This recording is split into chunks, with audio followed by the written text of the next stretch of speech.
À New York. Elisabeth, d'habitude, il y a des avions dans le ciel où vous êtes. En ce moment, c'est le calme plat, là.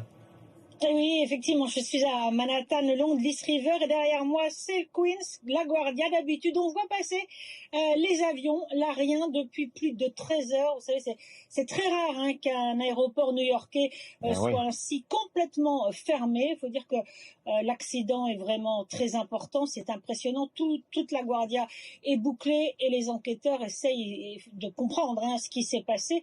D'ailleurs, c'est assez étonnant depuis 13 heures que rien n'a bougé, en fait. On voit sur les images cet avion avec la cabine de pilotage complètement arrachée. Les pilotes et le copilote, vous l'avez dit, ont perdu la vie. Ça donne une idée de la violence de la collision. 160 km/h, cet avion qui venait de Montréal, qui atterrissait vraiment, qui venait d'atterrir sur le tarmac et qui a rencontré ce camion de pompiers sur son passage qui filait lui aussi parce que ces pompiers allaient sur une autre urgence, sur un autre avion. Et donc, en fait, c'est vraiment une seconde où le camion et l'avion se sont rencontrés. Ça aurait pu même être peut-être encore plus violent si le camion avait cogné une aile, c'est ce que disent les experts en tout cas, mais c'est déjà, le bilan est extrêmement lourd, 2 morts, une quarantaine de blessés. Les 2 personnes qui étaient dans le camion ont été hospitalisées. Ils peuvent collaborer avec les enquêteurs, ils peuvent parler, leur état de santé n'est pas trop grave, donc essayer de comprendre. Et on vient de l'entendre, il y a eu quelque chose avec le contrôleur qui était occupé par le premier accident, peut-être la première urgence, et qui a prévenu trop tard le camion de pompiers pour qu'il s'arrête. Et pour l'avion, c'était trop tard puisqu'il atterrissait. Puis, l'aéroport est toujours fermé, normalement, jusqu'à 14 heures cet après-midi. Est-ce qu'on sait à quel moment il va ouvrir? Est-ce qu'on sait si on va faire le point sur cet accident?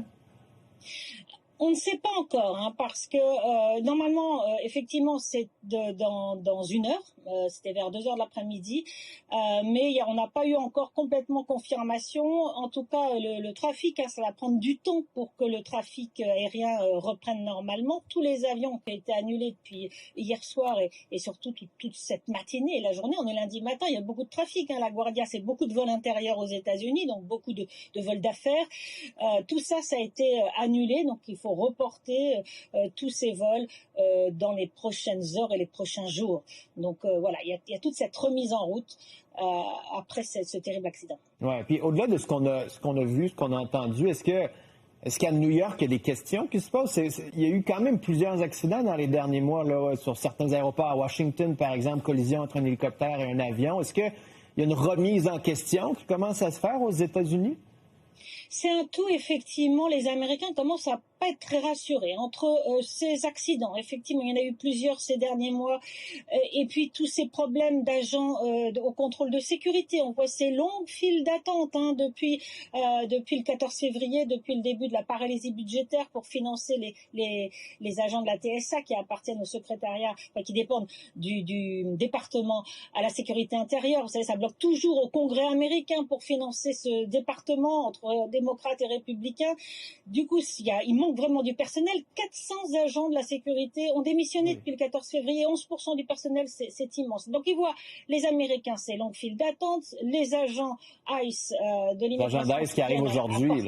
Exactement, qui apportent un soutien, mais ils ne sont pas formés au contrôle des bagages. Donc, ils sont là pour essayer de fluidifier les files, mais il faut toujours passer les contrôles aux aéroports, donc ça ne va pas aller plus vite. Il manque vraiment du personnel. Et donc, les Américains, effectivement, voient ça. Les accidents sont très marquants et là, encore une fois, ces images qui tournent en boucle sur toutes les télévisions américaines sont saisissantes avec tout le nez de cet avion complètement arraché et le camion de pompiers qui est projeté loin, on le voit sur le côté.